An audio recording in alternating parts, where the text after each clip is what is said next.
Olá, meus amigos do Ideal Espírita, que bom, estamos juntos novamente. Se você é novo aqui no canal, meu nome é Márcia Amêndola, esse é o canal Reflexão Espírita do Dia e aqui a proposta é que a gente faça reflexões, autoconhecimento, uma conexão conosco, com os outros e com Deus. Isso aqui é uma busca para a gente ir se aproximando de quem somos, a que viemos e, acima de tudo, criarmos uma relação amorosa conosco e com Deus. Acho que isso resume o propósito da nossa vida, né? Da gente entender o que a gente está fazendo aqui e aquilo que pode estar nos prejudicando,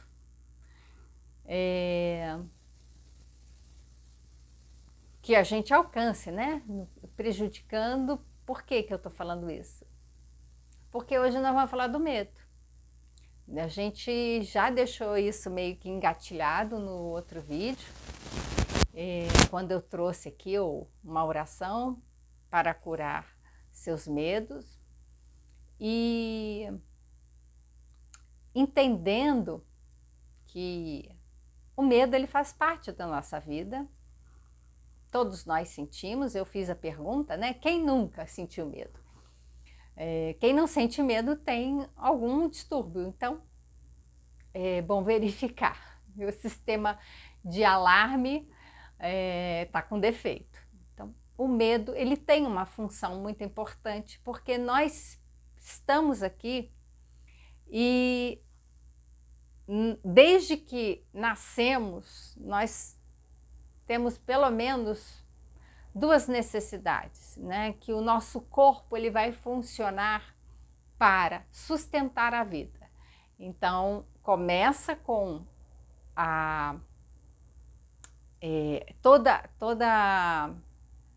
o corpo ele vai se voltar para a sobrevivência. Então, todo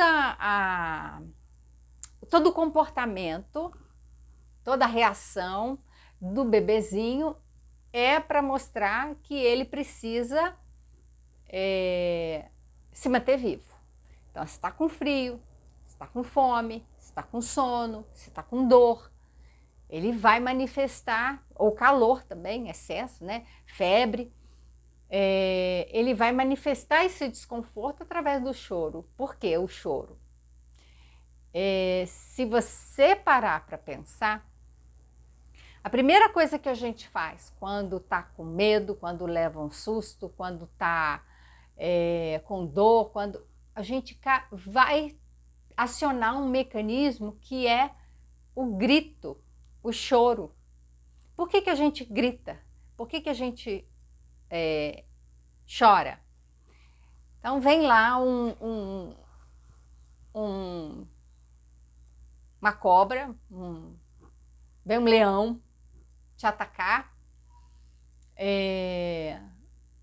Assim, é muito interessante ver alguns vídeos em que a pessoa faz alguma coisa para dar um susto. O que a gente faz quando leva um susto? A gente grita. Isso é uma resposta fisiológica, é uma resposta natural, é uma resposta instintual de sobrevivência. A gente precisa gritar para avisar os outros seres, porque somos seres que vivem em grupo, seres sociais. Então, o bebê, para sobreviver, ele precisa estar sob os cuidados de adultos, pessoas que são seus cuidadores primários, então pai, mãe, a família extensa, avós, tios. Quem se colocar nesse lugar de fazer esse cuidado parental precisa garantir a sobrevivência. Então, o grito, o choro é uma espécie de uma comunicação, né? É uma das formas de comunicação para que os outros possam ser alertados e se voltem no cuidado, na atenção para a nossa necessidade. E o que o medo tem a ver com isso? O medo, ele faz parte desse sistema. É o medo de morrer, né? É o medo de que essa vida não vai ser sustentável, eu me sinto em perigo e eu preciso alertar. O corpo precisa entrar num estado de alerta para se defender ou fugir do perigo. Também tem a resposta de congelamento. E também fazer com que possamos acionar outras pessoas para o nosso cuidado, para a nossa proteção. Quando esse sistema ele não é correspondido, o que eu estou querendo dizer? Quando o bebê está chorando, quando o bebê grita, quando o bebê faz algo, né? Ele tem um comportamento que é para alertar os seus cuidadores de que ele tem uma necessidade que está atrelada à experiência de sobrevivência, e ele não tem esse alerta que ele dá, ele não tem a atenção, ele não tem esse retorno no sentido de que alguém vem para protegê-lo, para cuidar desse bebê, daí existe o que a gente vai chamar de trauma de desenvolvimento, porque essa criança, esse bebê pode entrar num desespero, então aquele choro intenso, se debater, porque ela não tem o que fazer, né? Ela precisa chamar atenção até caminhar para uma desistência.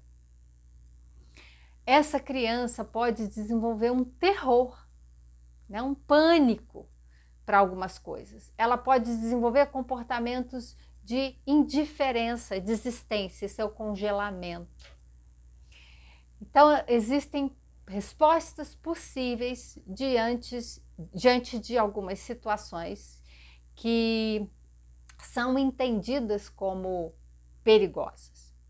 E aí eu vou destacar essa palavra, que é entendidas como perigosas, significa que em algum nível existe um pensamento, um entendimento, né? A gente percebe. A percepção, ela está, eu já falei dela aqui, conectada com a tomada de consciência. Então, um bebê pequenininho, ele pode não estar com seus pensamentos elaborados ali, de olhar, analisar, ele não sabe o que são as coisas, ainda não aprendeu a nominar, a identificar. Por isso que a educação que a gente vai dar para as crianças tem que caminhar nesse sentido, da identificação, de colocar um nome para as coisas, para as emoções. Isso é uma educação que vai ajudar na regulação emocional. A criança não tem essa capacidade, o adulto já deveria ter, porque é adulto e tem o cérebro desenvolvido. A criança está desenvolvendo esse cérebro. Então, dito isso tudo, olhar para o ser espiritual que está ali encarnando, a fase da infância, a gente também já discutiu, tem outros vídeos nesse canal que tratam do desenvolvimento infantil. Essa fase de início da vida, a criança precisa dessa flexibilidade, ela precisa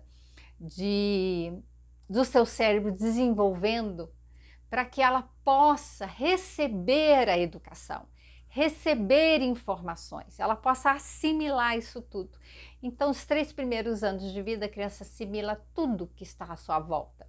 Ela precisa disso para se desenvolver, para entender o ambiente que ela está e se adaptar àquele ambiente.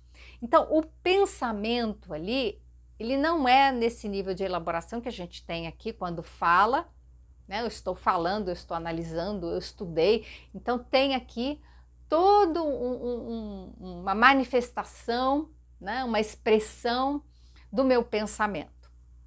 A criança pequenininha, ela começa, as funções executivas do seu cérebro não estão ainda ali, né, todas preparadas, né, o córtex pré-frontal, ele está se desenvolvendo. Então a criança, ela precisa o quê? Receber carinho, receber afeto, de toda sorte, né? A proteção, ela precisa se sentir amparada. Quando há o desamparo, existe toda uma desregulação aí, que a gente vai precisar cuidar depois para que né, repare um dano que tenha ocorrido. E como é que a gente pode fazer isso? Porque se essa criança se sente em perigo, e isso se mantém, né, cria um trauma ali, isso se mantém, se congela, essa resposta de perigo, ela vai aparecer em muitas coisas. Muitas coisas. O sistema de alerta é como se ele ficasse superativado. A criança, ela entra num estado de hipervigilância. Ela tem que estar alerta o tempo todo. Por quê? Porque quando ela chora, quando ela pede ajuda, ela não recebe. Então ela fica o tempo todo nesse estado para poder criar defesas, modos de sobrevivência. Então, fica em excesso. Como vamos desligar isso? Infelizmente não tem uma tomadinha ali. E quanto mais tempo a criança fica nesse estado, mais vai se consolidando na formação do seu cérebro esse sistema de alerta máximo e permanente. Então, o tempo todo ela está com essa ativação, né? Ela está observando tudo, ela está preocupada com tudo e vai criando uma ansiedade, uma agitação, agitação motora, agitação mental. E o medo, ele está ali. Ele está dando a ordem para tudo isso. E os pensamentos que começam a ser elaborados são pensamentos baseados no medo. O que a gente vai precisar fazer? A gente vai precisar quebrar esse padrão que começou lá, muito lá atrás, na nossa infância. Pode ter ocorrido em outros momentos? Pode. Pode ter ocorrido na infância, na primeira infância, pode ter ocorrido depois de 3 a 6 anos, depois de 7 são setênios, né? São ciclos de 7 anos em que o espírito começa a manifestar outras competências, ele tem acesso aos seus arquivos inconscientes, a flexibilidade, né, que a gente fala de uma plasticidade neuronal que tem na infância, ela começa a diminuir. Ainda tem, o adulto ainda tem, mas até os 24 anos, que a gente diz que encerrou ali o desenvolvimento do cérebro, ele agora está um cérebro completo, desenvolvido, já entrou na fase adulta, ainda tem plasticidade, mas é menor. A criança é muito, muito maior, ela está desenvolvendo tudo ali. A linguagem, aprendendo a cultura, ela está aprendendo a se movimentar, a se equilibrar, tem todo o desenvolvimento motor, psíquico, emocional, cognitivo. E se em algum momento nós desregulamos esse mecanismo de alerta, em que a gente fica no estado de hipervigilância, né? Como é que uma pessoa fica assim, né? Ela vai colocando tanta energia naquilo, tantos pensamentos naquilo, com a intenção de sobreviver. E Para sobreviver, eu já falei, né? A gente precisa do cuidado. Então, nós estamos aqui, temos essa resposta para poder viver e temos uma resposta também para conviver. Então, não é só viver, não é estar vivo, mas é preciso conviver, é estar com o outro. Nós precisamos dos outros para viver. Inclusive, a reprodução, né? A gente vai manter a espécie, também é uma resposta que nós temos, que a gente pode dizer, nesse nível instintual. A gente vai, o ser vai procriar, ele vai criar ali formas de perpetuar a vida. Então, isso se dá pelo relacionamento amoroso, né? Claro que tem outras formas também, né? O relacionamento sexual, mas o relacionamento amoroso, a gente busca o quê? Conviver é estar com, é viver com alguém. Então nós queremos o quê? Estar do lado de pessoas que nos deem afeto, proteção, carinho, atenção, que a gente possa estar junto, aprender, trocar ideias, crescer, se desenvolver. Nós queremos estar do lado de pessoas afins e tendemos a nos afastar de pessoas em que nós não temos afinidade. No relacionamento tem muitos conflitos. Por quê? Porque nós temos as nossas necessidades, o outro que a gente vai conviver tem as necessidades e essas necessidades elas podem entrar em choque, porque a gente acaba entrando num nível de exigência de que o outro atenda às nossas necessidades e a gente tem, né, cai na exigência do outro de atender às necessidades do outro. Será que a gente tem condições? E tudo isso desperta muito medo. Então, os pensamentos baseados no medo é a chave que a gente vai precisar para poder fazer a mudança. Quebrar os padrões de pensamento baseados no medo. Que tipo de pensamento baseado no medo? A gente tem vários.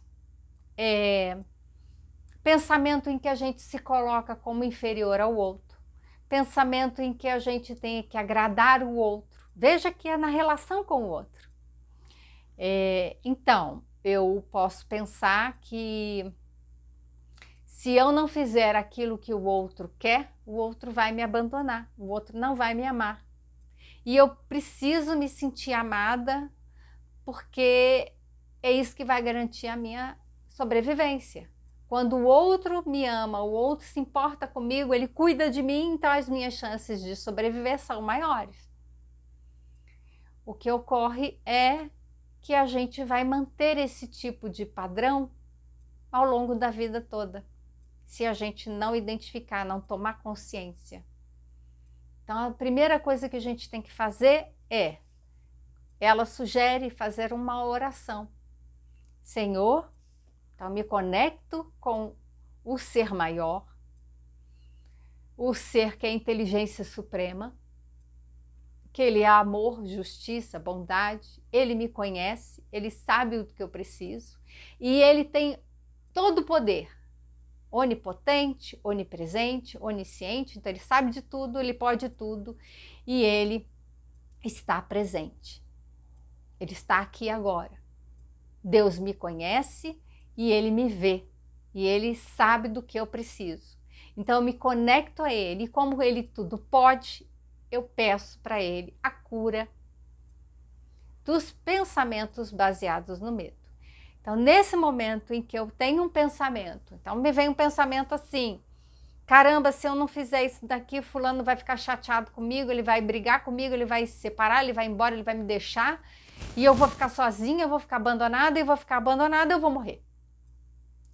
Isso é o alerta, né? É o alarme que disparou esse pensamento não vem nesse sentido, simplesmente a gente sente um desespero da pessoa ficar zangada conosco e aciona assim. Se essa pessoa não gostar de mim, se essa pessoa não quiser ficar comigo, eu vou me sentir sozinha, e me sentindo sozinha, eu resgato aquela experiência em que eu estive, né, em uma situação de abandono, em que o bebê entrou num desespero, em que ele não foi atendido. Então, nessa hora, Senhor, cura os meus pensamentos baseados no medo. Eu identifiquei o pensamento, fiz essa oração, ou seja, eu interrompi o pensamento. E agora, traga o pensamento que você precisa, aquele pensamento que vai curar o seu medo, que vai te tirar daquela situação de medo. Se a gente vai olhar, o pensamento, ele é o que cria.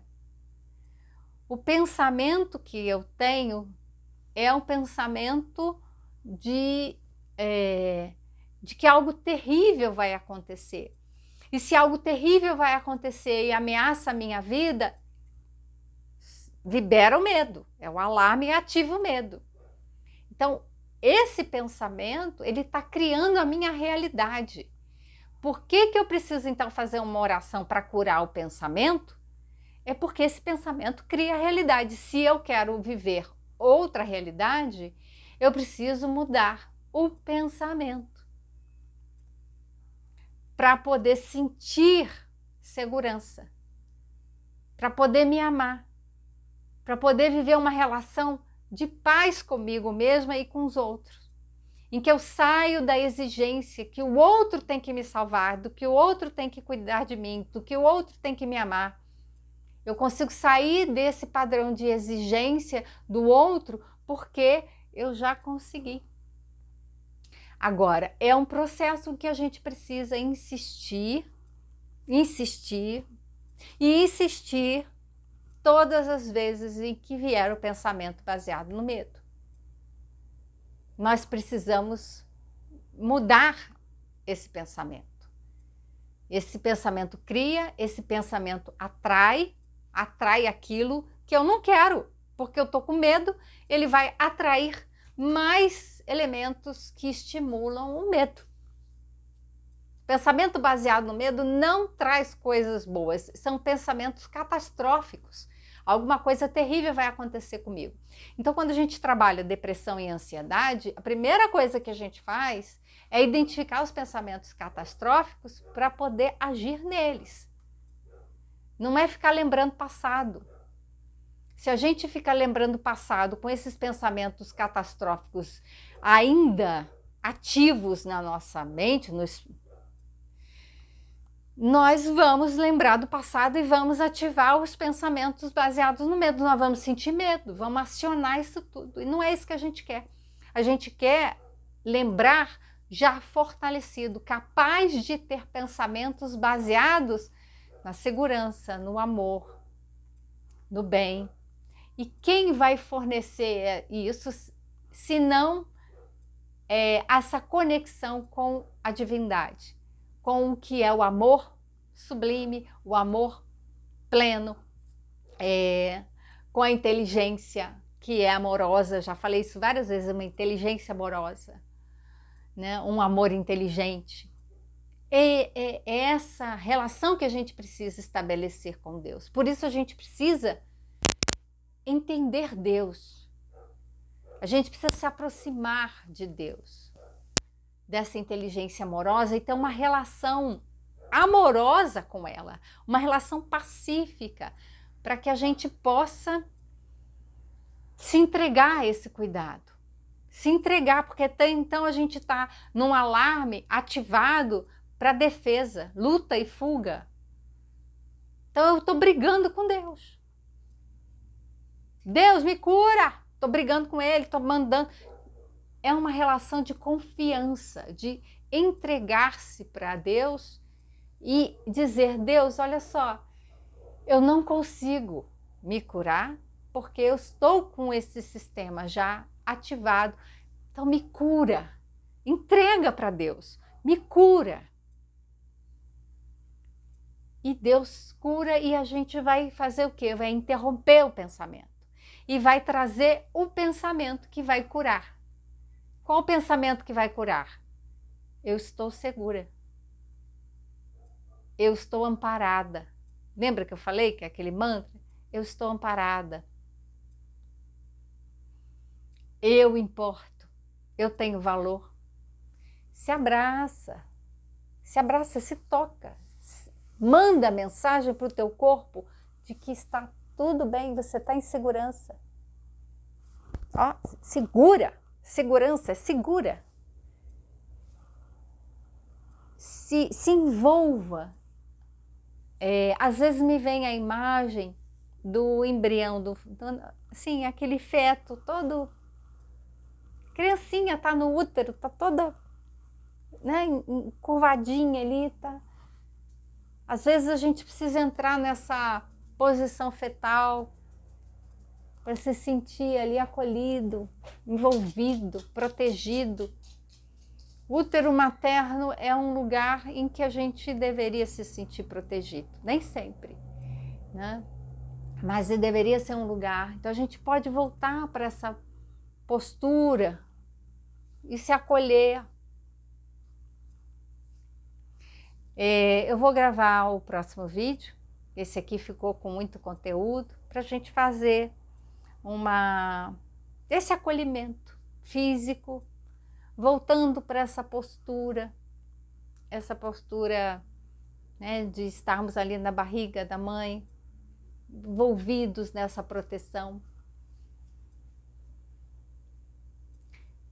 para a gente poder ir romper, para a gente poder transformar, deixar aqueles pensamentos e criar novos pensamentos, baseados naquilo que a gente quer, porque ninguém quer viver com medo, a gente quer viver em segurança, em paz. Então traga.